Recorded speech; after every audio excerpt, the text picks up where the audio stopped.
Good afternoon. It's Friday, March 27th. There is breaking news. Citizens Without a Voice sparks a firestorm over America's territories.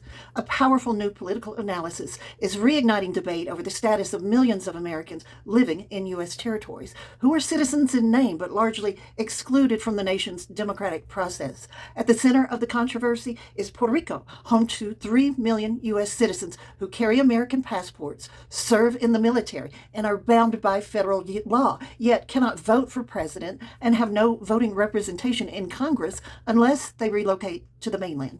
The report highlights what critics call a constitutional paradox: citizenship that travels with the individual, but political power that does not. A Puerto Rican who moves to New York City instantly gains full voting rights, only to lose them again upon returning home. Tracing the roots of this system back more than a century, the analysis points to the aftermath of the Spanish-American War and a series of Supreme Court rulings that established the doctrine of unincorporated territories. Under this framework, territories are considered belonging to the United States, but not fully part of it in terms of constitutional rights. The piece argues that this legal structure has enabled a form of selective democracy where Congress governs territorial economies, trade, and military policy without granting residents electoral power over those decisions. Critics also point to the irony at the heart of American identity. A nation founded on opposition to taxation without representation is now accused of maintaining a system that echoes that very grievance.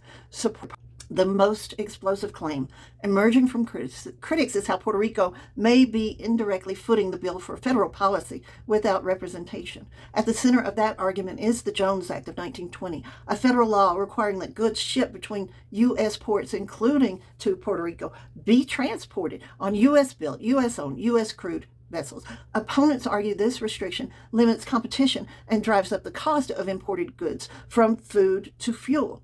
The result, critics say, is an invisible tax, higher consumer prices paid by everyday Puerto Ricans to mainland corporations operating within a protected shipping system, raising fresh accusations of economic inequality baked into the territorial system.